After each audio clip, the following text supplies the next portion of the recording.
Each day, we are moving closer and closer to their arrival on earth. History is moving. Time is moving. With everything going on in the world, it is as if we can hear them walking even closer and closer into our world. We don't know the identity of these two witnesses, but we do know that they are God's messengers and they are coming. Today I want to talk about prophecy that takes place during the tribulation. A prophecy that involves 3 angels. Angels are God's messengers. They help to convey God's message to humans, and they carry out spiritual assignments. There are several instances in the scriptures where angels were sent by God to convey messages to men.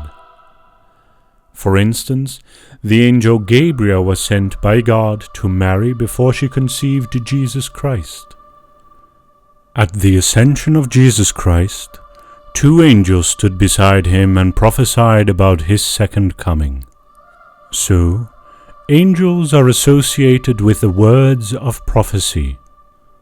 The birth of Jesus was prophesied by an angel, and his second coming was also prophesied by angels. Now, most of us have heard of the 2 witnesses that will come during the tribulation. But have you ever heard of the 3 angels that will be sent by God, too, in the same season? In the book of Revelation, John was able to record the prophecy of 3 angels.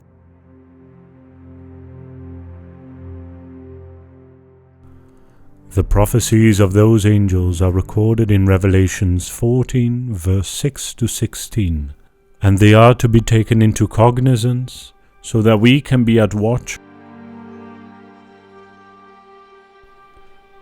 Here we have one of the most awesome scenes in the history of mankind. Angels will be seen by everyone on earth, in the corners of all the world. Angels will be seen literally flying, preaching unto men. What a sight! What a moment! We don't know the identity of these angels, but they are coming. People will be sitting in their homes looking out of their windows and see these angels. People will be driving in the most remote locations of the world and will see and hear these angels. People will be in the middle of the sea, but they will see the angels and hear the gospel.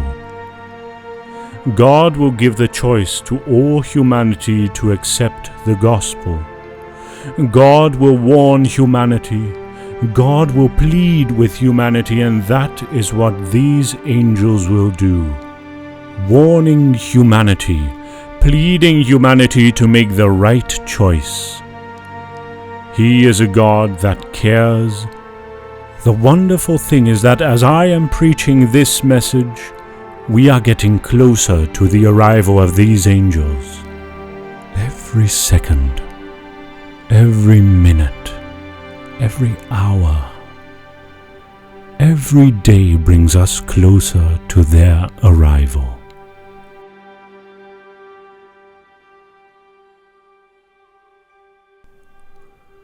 The prophecy of the first angel.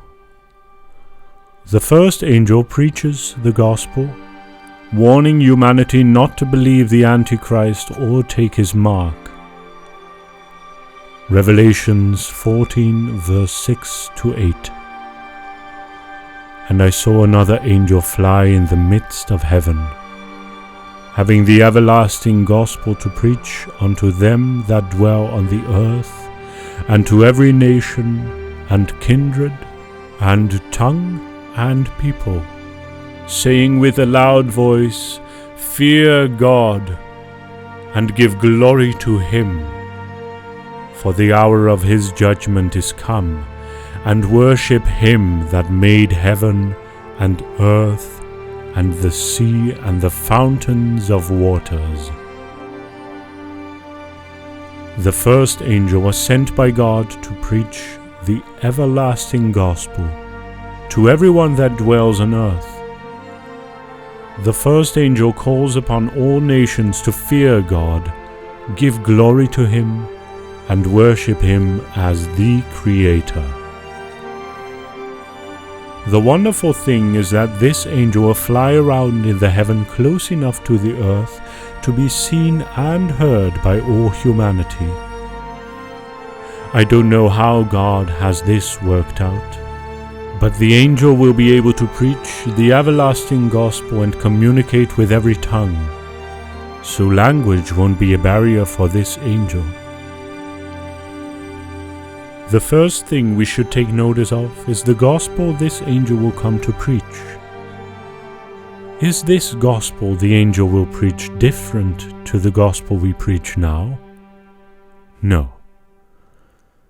The only difference with the gospel that angel will preach and the gospel we preach now is the fact that he will be able to announce that the hour of God's judgment has come.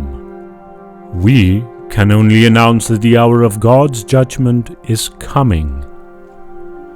All theories and concepts that this is a special gospel given to one specific denomination to preach are completely false. Galatians 1 verse 8, "But even if we, or an angel from heaven, preach any other gospel to you than what we have preached to you, let him be accursed." The second thing we should take notice of is that the gospel of Christ has eternal value. It then implies that if the gospel has eternal value, then its consequences will also be eternal. Those who accept the gospel will forever live with Christ in eternal bliss, while the consequence of not accepting the gospel is eternity in torment.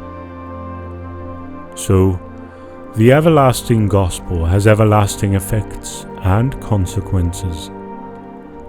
And that is the reality of the world we live in.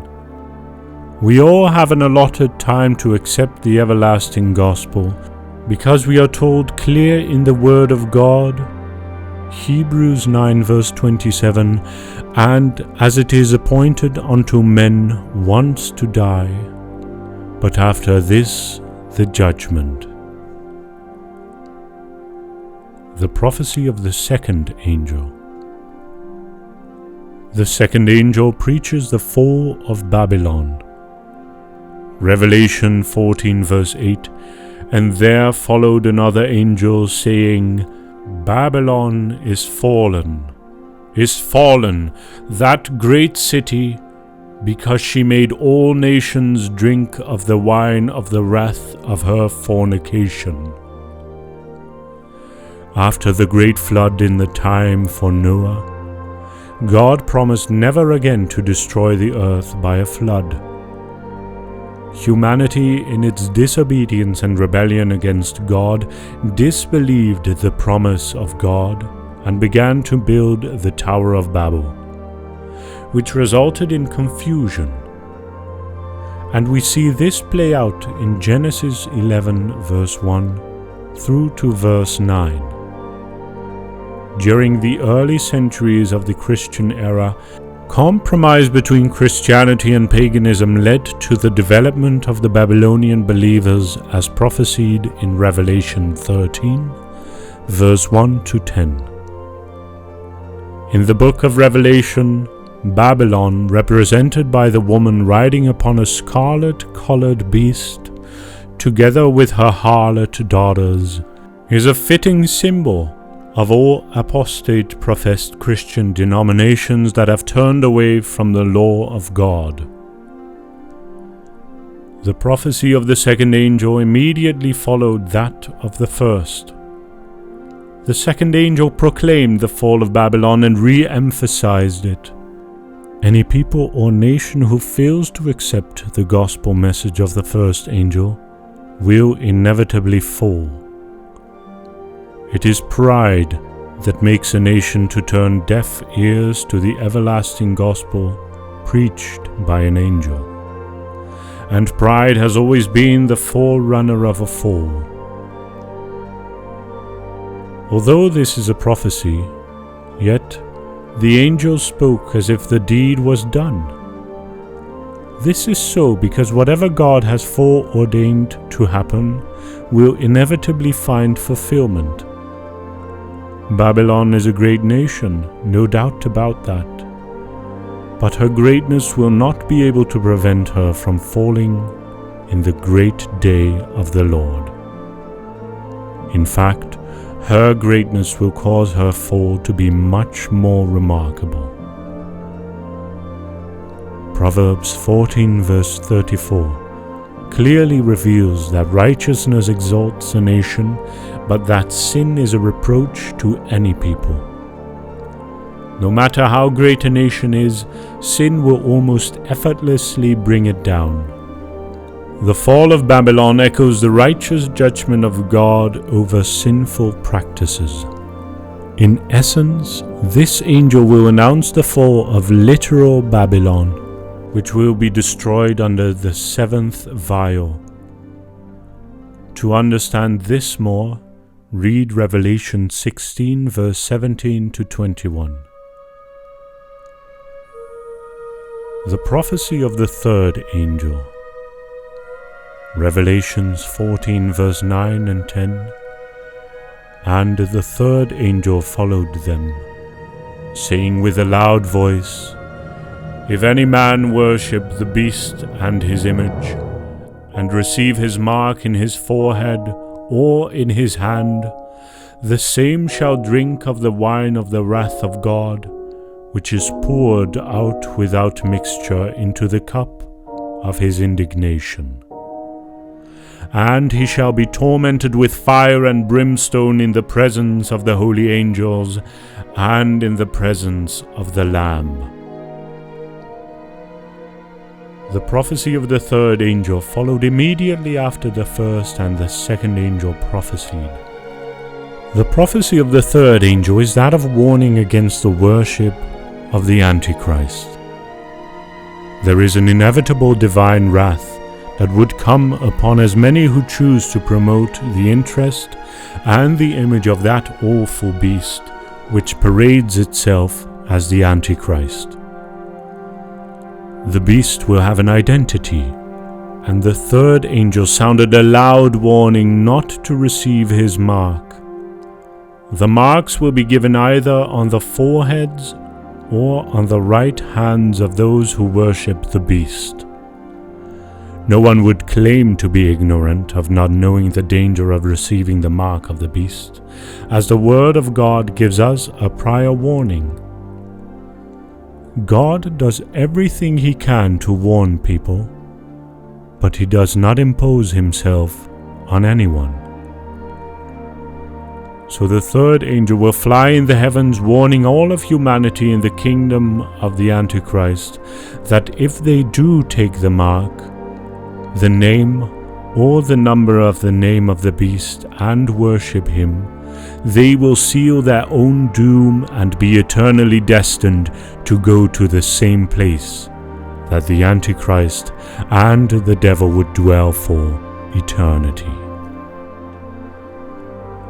Revelations 14 verse 12 gives a consolation to as many who have pitched their tents with Christ and have chosen His path. Here is the patience of the saints. Here are they that keep the commandments of God and the faith of Jesus. While the rebellion of others will receive an eternal punishment, the patience of believers who have remained faithful shall be greatly rewarded. We that are faithful and patient in our walk with God may walk in the paths of loneliness and seclusion on earth. However, our patience will lead us into eternal bliss.